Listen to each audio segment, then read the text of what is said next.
네, 제가 어렸을 때 이런 기억이 있습니다. 어린 시절의 기억을 한번 떠올려 보면은 저희 할아버지 댁에 가면은 할아버지 댁에는 굉장히 커다란 액자가 하나가 있었습니다. 천장에서부터 거의 바닥까지 내려올 정도로 정말 기다란 액자였는데 그 액자 안에는 오늘 우리가 읽었던 성경 구절 가운데 로마서 12장 21절의 문구 악에게 지지 말고 선으로 악을 이기라 하는 구절이 적혀 있었습니다. 악에게 지지 말고 선으로 악을 이기라 라고 기록이 되어 있었는데 악이라는 글자와 선이라는 글자가 한글이 아니라 한문으로 기록이 되어 있었습니다. 그런데 어릴 때 어린아이가 한자를 뭐 그렇게 잘 알겠습니까? 한자를 모르니까 그냥 아무렇게나 읽는 거예요. 예를 들면 저에게는 누나가 한 명이 있었는데 누나에게 지지 말고 주먹으로 누나를 이기라 이렇게 읽으면서 장난을 치고, 또 사촌들이 다 모이면은 형에게 지지 말고 어떤 도구로 형을 이기라 이렇게 장난치면서 그렇게 까불면서 읽었던 기억이 많이 납니다.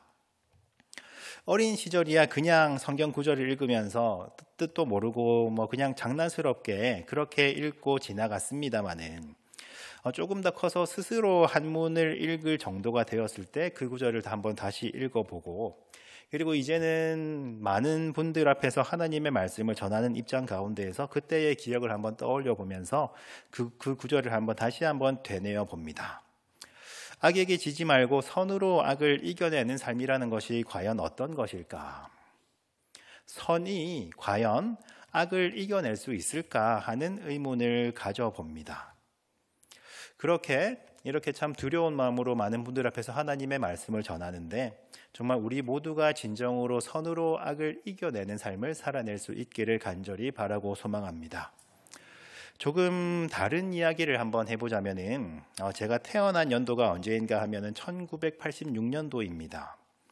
많은 분들께서는 그 1986년이라는 시간을 떠올려 보면은 그렇게 오래되지 않은 과거인 것 같습니다만은 제가 섬기고 있는 주일학교 학생들이나 청년들이 볼 때는 이미 먼 과거가 되어버린 해이지요. 근데 그때와 오늘날을 비교해보면 참 많은 변화가 있습니다만은 아주 그렇게 천지가 개벽할 만한 변화가 일어난 것 같지는 않습니다.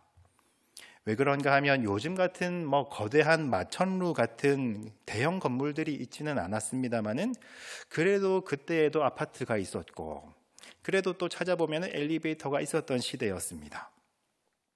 지금처럼 사람들마다 개개인이 휴대전화를 다 가지고 다니는 시대는 아니었습니다만은 그래도 집집마다 전화기라는 게 보급이 되어서 전화기가 익숙한 도구였었고, 그리고 그때도 이미 고속도로가 깔려 있었고 자동차의 수가 많이 늘어나고 있던 그런 시대였습니다. 그래서 앞으로는 점점 좋은 일만 우리들 가운데 가득히 있으리라 하는 그런 희망이 가득 찼던 시대였다고 그때를 기억하시지요. 그리고 우리들은 각자가 다 태어난 연도들이 다들 있으실 겁니다. 멀게는 아직까지 우리나라가 주권을 되찾지 못해서 식민지 생활을 할 당시에 태어나신 분들도 계실 것이고, 아니면 이 나라가 전쟁 중이어서 온통 폐허가 가득한 시대에 태어난 분들도 많이 있으실 줄로 압니다. 어린 시절 온 국토가 전쟁으로 폐허가 된 시대를 기억하는 분들도 많이 계실 것이고, 전기가 안 들어왔다가 처음으로 전기가 들어왔던 순간들을 기억하는 분들도 많이 계실 줄로 압니다. 하도 먹을 것이 없다 보니까 학교에서 나누어 주는 싸구려 옥수수빵으로 배를 채우면서 그것으로 만족하던 분들도 많이 계실 것이고, 그것을 끓일 연료가 부족해서 한 사람이 하나씩 이제 그것을 때울 수 있는 나무 토막을 가지고 오라 했던 그런 시대를 기억하는 분들도 많이 계실 줄로 압니다. 그 어려웠던 시절들에 비하면 분명히 오늘날은 편리한 시대가 되었지요. 굳이 은행까지 걸어가지 않더라도 앉아서 휴대전화로 은행 업무까지도 다 할 수 있는 시대가 되었지 않습니까? 전화번호를 일일이 다 기억하지 못하더라도 저장해 놓은 이 전화번호 책으로 알아서 검색을 하여서 연락을 할 수 있는 시대입니다.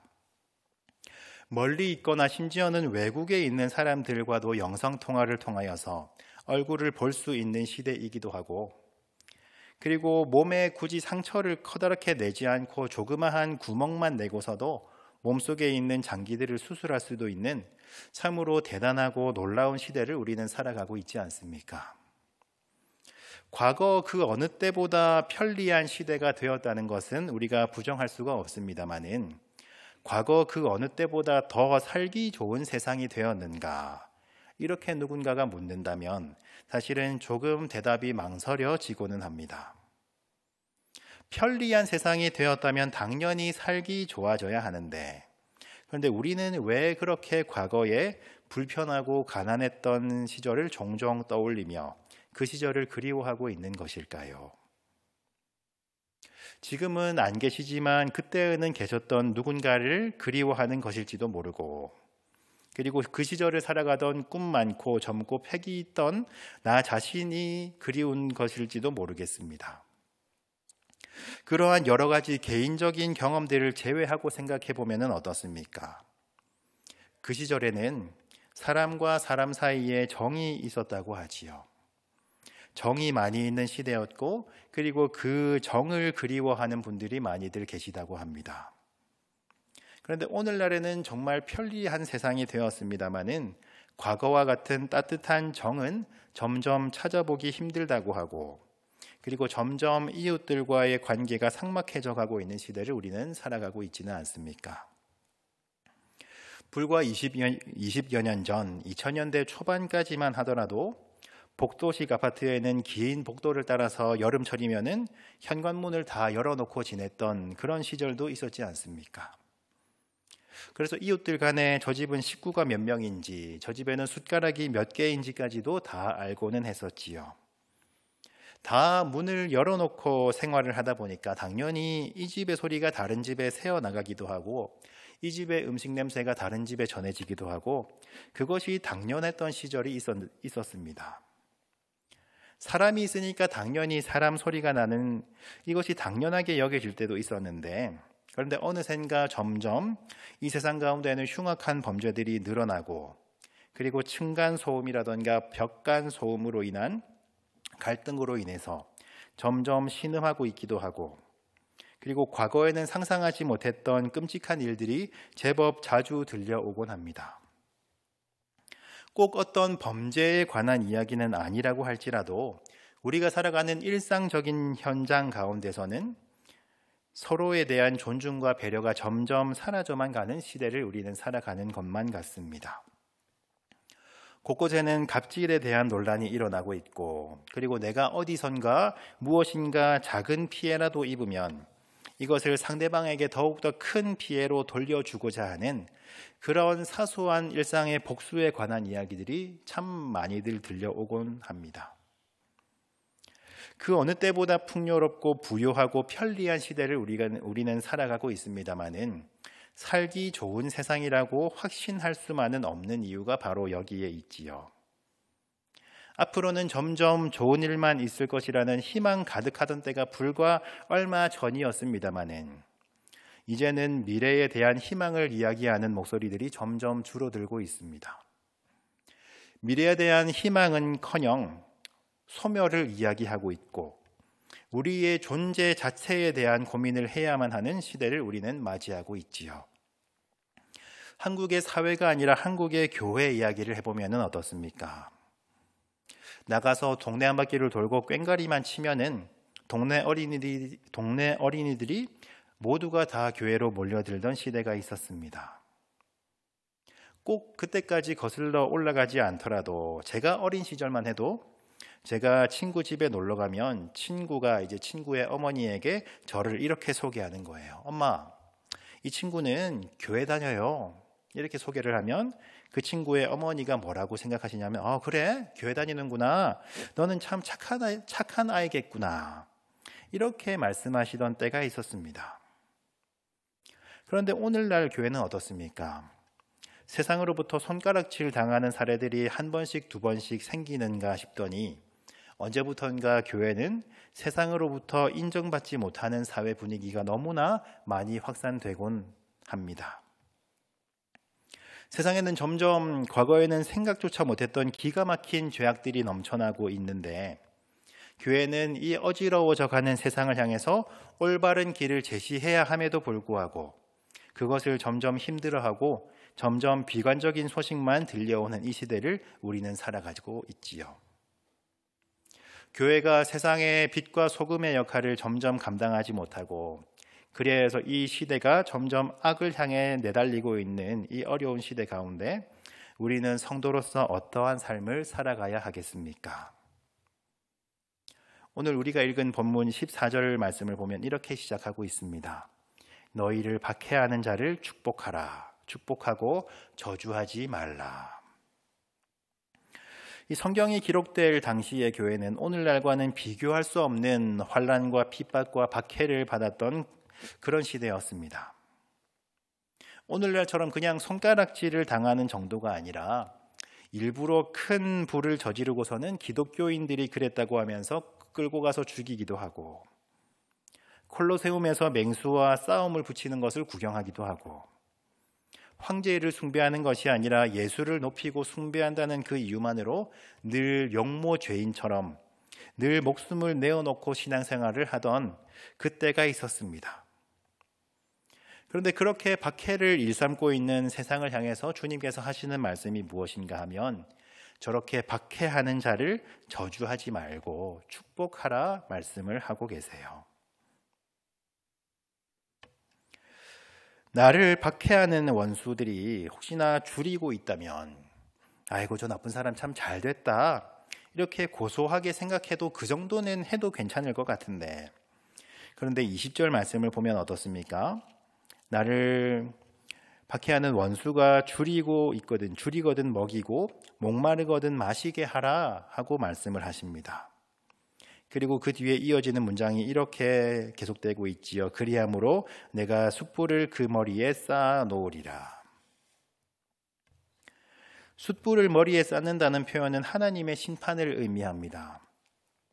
나를 못살게 굴고 나를 박해하는 저 미운 원수, 저 사람 내가 직접 찾아가서 손 봐줄 수만 있다면 아주 그냥 속이 시원할 것만 같은데, 나를 불편하게 하고 나를 괴롭게 하는 저 사람 따로 한번 불러가지고 성질대로 막 퍼부어버리면 아주 속이 다 후련해질 것만 같은데, 그런데 그렇게 하는 심판의 영역은 우리의 영역이 아니라는 거예요. 우리가 그 사람을 용서할 때 하나님께서 그를 심판한다라는 말씀이었습니다. 그렇다면 저 나쁜 사람, 저 밉고 저 원수 같은 저 사람, 드디어 하나님이 저 사람에게 직접 천벌을 내린다는 것인가? 이렇게 우리는 생각을 할 만도 한데, 그런데 또 말씀을 잔잔히 읽어보면 또 그렇지가 않습니다. 17절 말씀인데요. 아무에게도 악을 악으로 갚지 말고 모든 사람 앞에서 선한 일을 도모하라 말씀을 하고 계시지요. 그리고 이어지는 18절 9절, 굉장히 유명한 구절이 이어지고 있습니다. 할 수 있거든 너희로서는 모든 사람과 더불어 화목하라. 그 상대가 누구이든지 아무에게도 악을 악으로 갚지 말라고 말씀하십니다. 내가 누군가에게 아무리 큰 악을 당하더라도 그가 누구이든지 모든 사람 앞에서 선한 일을 도모하라 주님께서는 말씀하고 있습니다. 그 원수가 눈앞에 있어도 너무 밉고 생각만 해도 속이 벌렁거리는 그런 상대가 있다 할지라도 너희는 모든 사람과 더불어 화목하라 말씀을 하고 계세요. 강대상에서 입에 올리기 민망한 표현입니다마는 요즘에는 이렇게 살아가는 사람이 있다 하면 그를 호구라고 하지 않습니까? 우리는 왜 이렇게 살아가야 할까요? 우리는 왜 이렇게 함부로 퍼붓지도 못하고 그냥 당하는 채로 그 사람을 축복하며 화목하며 그렇게 살아야만 하는 것입니까? 우리가 그렇게 살아야 하는 근거가 무엇인가 하면 우리 주님께서 우리와 같은 죄인들을 향해서 그리하셨기 때문입니다. 우리는 여기서 죄라는 것이 무엇인가 한번 짚고 넘어가기를 원합니다. 우리 대한민국에서 죄라고 하면 대한민국에서 정한 헌법의 범위를 넘어가는 그런 것을 바로 죄라고 하지요. 하나님의 나라에서도 마찬가지입니다. 하나님 나라에서 죄라는 것은 하나님의 말씀에서 벗어나는 것, 곧 성경 말씀에서 어긋나는 것을 바로 죄라고 합니다. 그런데 대한민국에서는 많은 나라에서는 반드시 그 행위가 있어야만 죄가 성립이 되지요. 예를 들어서 무엇인가 탐나는 물건이 있었는데 저 물건 되게 갖고 싶다. 내가 되게 훔쳐서라도 가지고 싶다. 이렇게 마음을 먹었다고 대한민국에서는 절도죄가 성립하지는 않습니다. 그런데 성경에서는 어떻습니까? 그렇게 마음먹은 그 행위만으로도 죄라고 이야기를 하지요. 성경에서 말하는 죄라는 것이 무엇인가 하면 우리의 어떤 나쁘거나 잘못된 행동, 행위 그 자체를 말하는 것이 아니라 그 나쁜 행동에 다다르게 한 그 동기를 바로 죄라고 합니다. 아담과 하와의 죄가 무엇이었습니까? 그저 아이들이 과일 서리하는 것처럼 몰래 과일 하나 몰래 먹은 것, 그것 자체가 그들의 죄가 아니라는 거예요. 그들의 진정한 죄가 무엇이었는가 하면 그 과일을 먹기까지의 동기, 곧 내 눈이 밝아져서 하나님과 같이 되리라 하는 그들의 마음 그 자체가 바로 그들의 죄였습니다.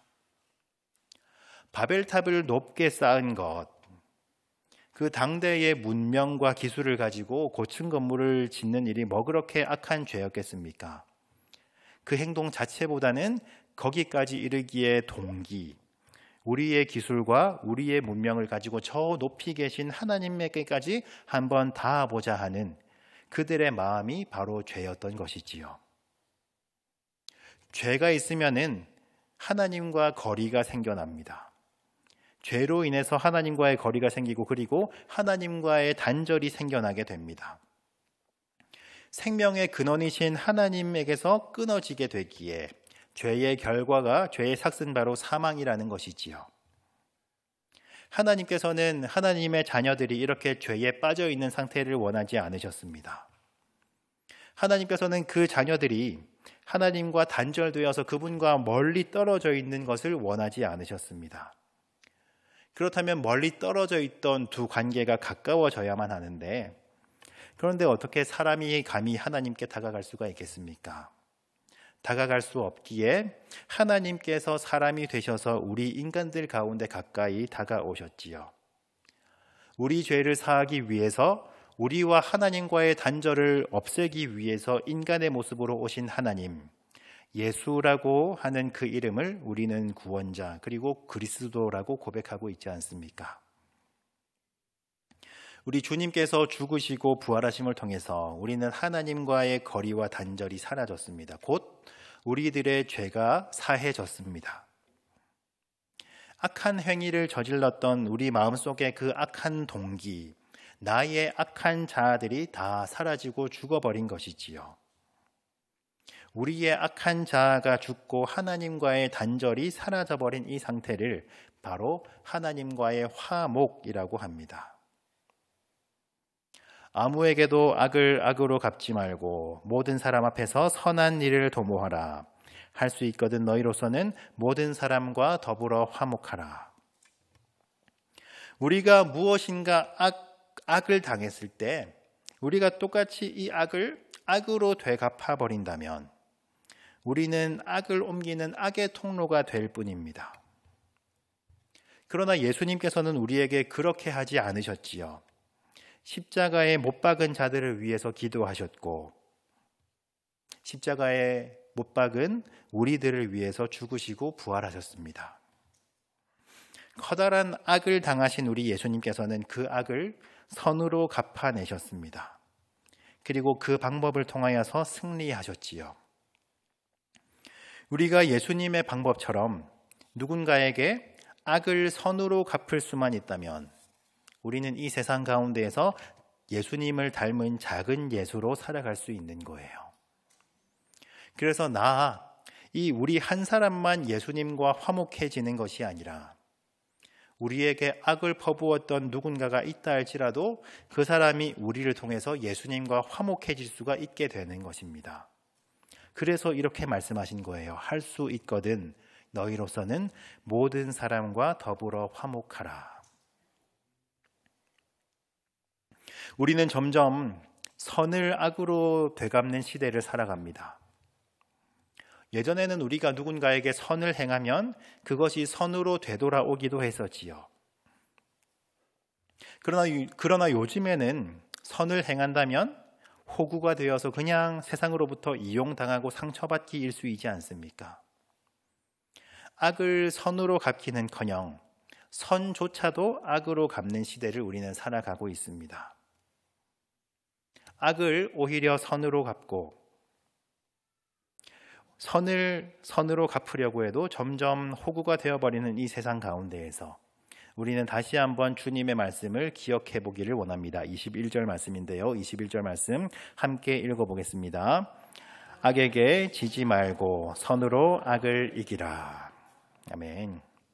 주님께서 말씀하시는 거예요. 사랑하는 자녀들아, 악에게 지지 말아라. 악에게 지지 말고 선으로 악을 이겨보렴. 그 어려운 것을 우리에게 말씀하고 계십니다. 악을 더 커다란 악으로 되갚으려고 한다면 우리는 이미 패한 것이지요. 악을 선으로 갚으시는 그 예수님의 방법으로 우리가 살아갈 때에 하나님께서는 우리에게 승리를 주시겠노라 약속하고 계셨습니다. 그리고 이미 내가 세상을 이기었노라 담대하라 말씀하셨지요. 이렇게 악해져만 가는 이 세상을 대적할 만한 하나님의 방법, 곧 성도의 방법은 과연 무엇일까요? 여러 가지가 있겠습니다만 한 가지를 소개해드리자면 에베소서 6장 말씀을 보면 우리 성도들에게 주신 하나님의 무기들이 소개가 되어 있습니다. 제가 한번 읽어드리겠습니다. 그러므로 하나님의 전신갑주를 취하라. 이는 악한 날에 너희가 능히 대적하고 모든 일을 행한 후에 서기 위함이라. 그런즉 서서 진리로 너희 허리띠를 띠고 의의 호심경을 붙이고 평안의 복음이 준비한 것으로 신을 신고 모든 것 위에 믿음의 방패를 가지고 이로써 능히 악한 자의 모든 불화살을 소멸하고 구원의 투구와 성령의 검 곧 하나님의 말씀을 가지라. 이 세상은 폭력을 무기로 삼습니다. 주먹이나 욕설이나 여러 가지 해코지를 통해서 무기를 삼습니다. 그러나 우리 성도가 가질 수 있는 무기가 무엇인가 하면 하나님께서 주신 무기 곧 하나님의 전신갑주가 있지요. 진리의 허리띠, 의의 호심경, 평안의 복음의 신, 믿음의 방패, 구원의 투구가 그것이었습니다. 하나하나 살펴보면 대부분이 방어 도구이지요.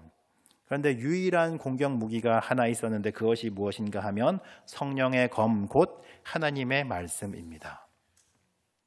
하나님의 말씀, 우리에게 주신 이 하나님의 말씀, 이것이 바로 우리가 이 세상을 이겨나갈 수 있는 최고의 무기인데 우리가 아주 잘 다룰 수 있는 무기는 아니지만 우리 손에 익어서 우리가 아주 익숙하게 다룰 수 있는 무기는 아직까지는 아닙니다마는 그러나 하나님을 믿는 성도들에게 주신 무기, 하나님의 말씀이 우리에게 있다는 거예요. 하나님의 말씀으로 우리가 이 세상 가운데 살아갈 때에 우리 주님께서는 승리를 주실 줄로 믿습니다. 하나님의 말씀 여러 가지가 있습니다만은 딱 한 가지 말씀 우리가 기억해 보기를 원하는데요. 너희는 서로 사랑하라고 말씀하셨어요. 새 계명을 주노니 너희는 서로 사랑하라 말씀하셨는데 형제를 사랑하고 그리고 이웃을 사랑하고 그리고 심지어는 누구까지 사랑하라고 하셨습니까? 심지어는 원수까지도 사랑하라 주님께서는 말씀하셨습니다. 우리를 위해서 목숨까지도 아낌없이 주셨던 우리 예수님께서는 우리도 우리 원수를 위해서 그렇게 살라 하고 말씀을 하셨습니다.